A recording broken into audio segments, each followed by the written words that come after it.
আমার দুই পাশে কারা হয়ে আছে উঁচু উঁচু পাহাড়। এই জায়গায় আসলেই এমন অনেক পথ পাড়ি দিতে হবে।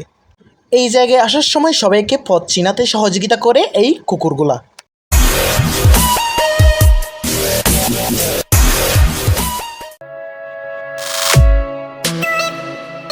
আসসালামু আলাইকুম, হ্যালো গাইস, চলে আসছি 24 নম্বর ব্লক নিয়ে।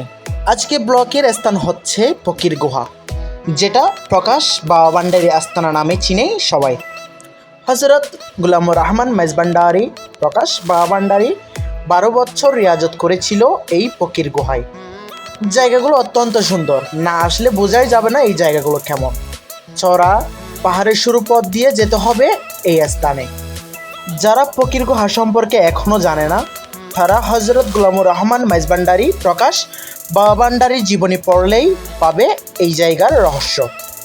আমরা সবাই একটা একটা করে লাঠি নিয়ে নিয়েছি হাতে, কারণ পাহাড়ি পথ, তার উপর আছে ছড়া, একটু পিছলা, তাই লাঠির সাহায্যে আমাদের হাঁটতে একটু সহজ হয়। আসসালামু আলাইকুম। আমরা অনেক পথ পাড়ি দিয়ে আসছি বাবা ভান্ডারী আস্তানায়, যেখানে 12 বছর রিয়াজত করেছে পাহাড়ের ভিতর ফকির গুহায়। এখন আমরা যাচ্ছি ছড়া দিয়ে, প্রায় 2.5 কিলোমিটার হেঁটে হেঁটে যেতে হবে আমাদের সেই ফকির গুহায়। আপনার সাথে থাকেন, এখানের মনোরম পরিবেশগুলো দেখানোর চেষ্টা করেছি আমি ব্লগের মাধ্যমে। পাহাড় আর ছাড়া পথ প্রায় 3 কিলোমিটার পায়ে হেঁটে পাড়ি দিয়ে আসতে হবে এই স্থানে। গভীর পাহাড় আর জঙ্গলের ভিতরে হওয়ায় কেউ একা আসবেন না। এই জায়গায় আসলেই গ্রুপ হয়ে আসার চেষ্টা করবেন, অন্তত 5 জন। আমরা আসছি আজকে প্রায় 20 জন। আর নতুন যদি কেউ আসতে চান এই জায়গায়, যদি জায়গা না চিনেন, তাহলে রাউজান থেকে যে কোনো ড্রাইভারকে বললে বৃন্দাবন ফকির গুহায় যাবেন, তাহলে আপনাদের সেই রাস্তার মুখে নিয়ে আসবে, যেখান থেকে আপনারা চড়া আর পাহাড় পথ দিয়ে হেঁটে আসবেন 2.5 থেকে 3 কিলোমিটার। এরপরেও যদি সেই হেঁটে যাওয়ার রাস্তাগুলো যদি না চিনেন, চিন্তা করার কোনো দরকার নাই, কারণ আপনাদের পথ চিনাতে আসবে 2টা বা 3টা কুকুর। আসলে বিষয়টা অবিশ্বাস্য আর হাস্যকর হলেও এটাই বাস্তব। আপনাকে পথ চিনাতে আসবে 2টা অথবা 3টা কুকুর। এই কুকুরগুলো দেখলে ভয় পাওয়ার কোনো দরকার নাই, 2-1টা সামনে থাকলে আর 2-1টা পিছনে থাকবে। আপনাদের পথ চিনিয়ে চিনিয়ে নিয়ে যাবে ওই স্থানে। আপনারাও সেই কুকুরগুলোকে অনুসরণ করে হাঁটতে থাকবেন। যতক্ষণ না পর্যন্ত আপনি সেই স্থানে পৌঁছাবেন, ততক্ষণ পর্যন্ত এই কুকুরগুলো থাকবে আপনার আশেপাশে। ইনশাআল্লাহ অনেকক্ষণ হাঁটার পর চলে আসলাম সেই ফকির গুহার প্রহরী বললেই চলে, যে কিনা বাঁশের ছাউনি দিয়ে মানুষকে আশ্রয় দেওয়ার জন্য ওখানে একটা বাঁশের ছাউনি বেঁধে বসে থাকেন একজন চাকমা। সেই স্থানে এসে পৌঁছে গেলাম, একটু এখানে বসে রেস্ট করে যাব ফকির গুহায়। এই জায়গায় ঢোকার সাথে সাথে আপনি দেখবেন একজন আদিবাসী চাকমাকে, যিনি প্রহরী হিসেবে থাকেন এখানের। অন্য ধর্মের হলেও মন প্রাণ দিয়ে বিশ্বাস করে এই ফকির গুহার রহস্যকে এই চাকমা। যখন থেকে পূর্বপুরুষের মুখ থেকে শুনেছে এই স্থানের সম্পর্কে, তখন থেকে নাকি উনি দিনের প্রহরী হয়ে থাকেন এখানে, মেহমানদের মেহমানদারি করে আর রাত হওয়ার আগেই চলে যায়। এই সেই কুকুরগুলো যেগুলো আপনাদের পথ চিনাতে সহযোগিতা করবে।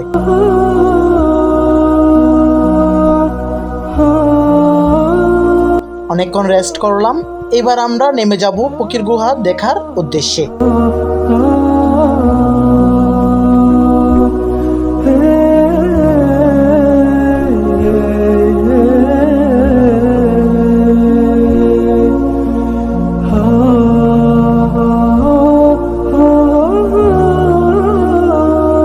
দেখাই যাচ্ছে দুই পাশে 2টা পাহাড়, মাঝখান দিয়ে আছে শুরু পথ। 2 জন একসাথে হাঁটার কোনো জায়গা নাই, তাই একজন একজন করে যাচ্ছে উজু করার জন্য। অ্যান্ড ওই পথেই আছে ফকির গুহা।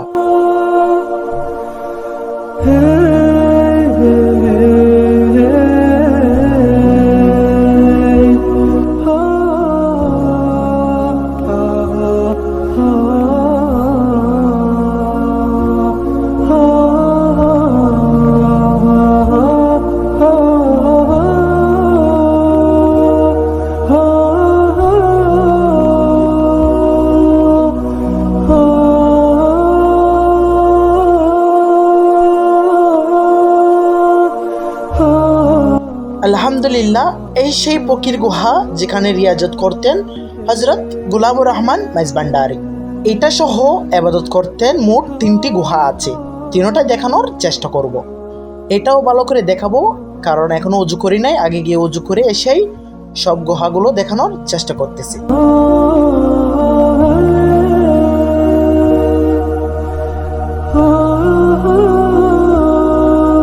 এই অল্প পানিতেই উজু করে নিতে হচ্ছে সবাইকে, কারণ এখানে পুকুর বা টিউবওয়েল বা বৃষ্টির কোনো কিছুরই পানি নাই। এখানে কোদার দেওয়া পাহাড় গেমে যে পানিগুলো আসতেছে সে পানিতেই সবাই উজু করে নিচ্ছে। তিনটা গুহার মধ্যে আরেকটি গুহা দেখা যাচ্ছে দূরে, সিঁড়ি দেওয়া আছে। সবচেয়ে রিক্স অ্যান্ড সবচেয়ে সুন্দর এই গুহাটি, আপনারা দেখলেই বুঝবেন।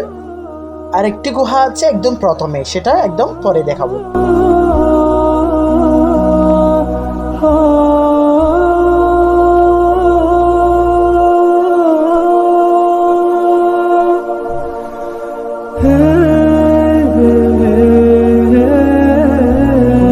আপনারা দেখতেছেন আমার পিছে পিছে একটা কুকুর আসতেছে। এই কুকুরগুলাই পথ চিনাতে সহযোগিতা করে।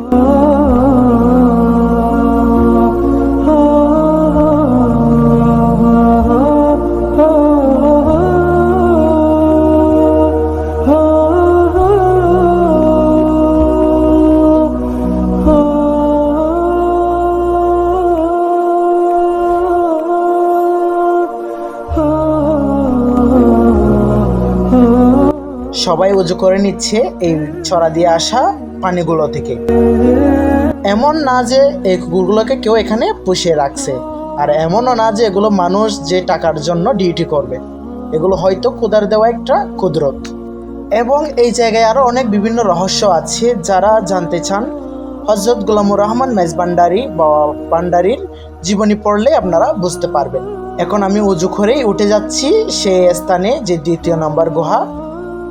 এটা একটু অনেক রিক্স আর দেখতে অনেক সুন্দরও।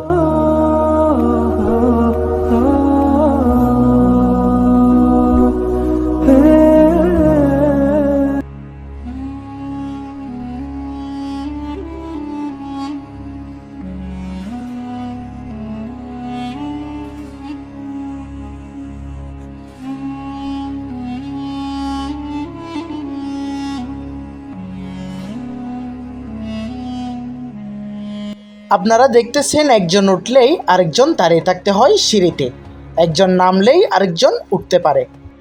আপনারা দেখতেছেন সিঁড়ি ছাড়া ওঠার কোনো সুযোগই নেই এই গুহাতে। আজ থেকে 15 থেকে 10 বছর আগেও ছিল না এই সিঁড়িটা, আর বাবা ভান্ডারীর যুগে তো মোটেও না। তিনি কিভাবে ইবাদত করে বিশ্রাম করতে উঠতেন এখানে, তা আল্লাহই ভালো জানে।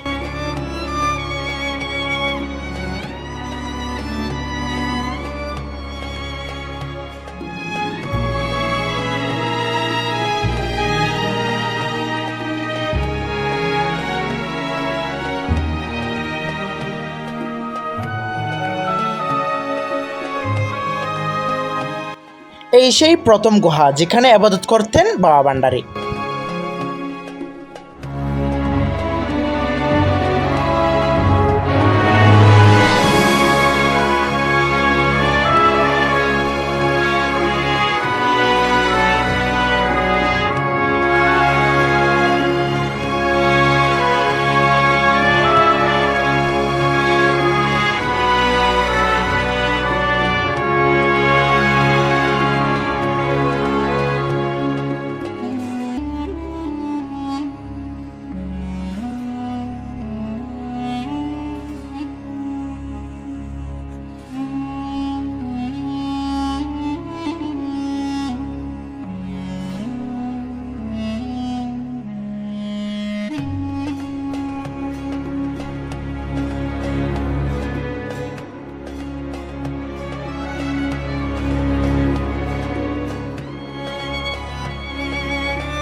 এইবার চলে যাচ্ছি সেই শেষ গুহায়, যেটাতে যাওয়ার পর শেষ করব আমাদের ব্লগ।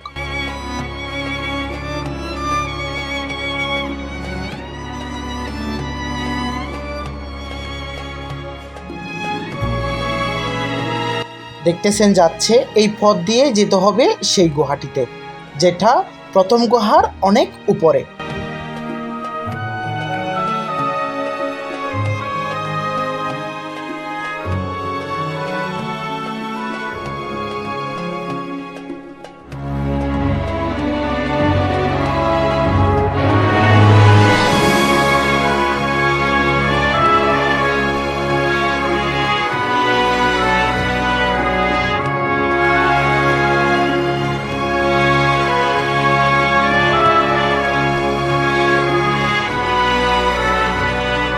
ইনশাআল্লাহ পুরোটি স্থান আপনাদের সুন্দরভাবে দেখানোর চেষ্টা করেছি।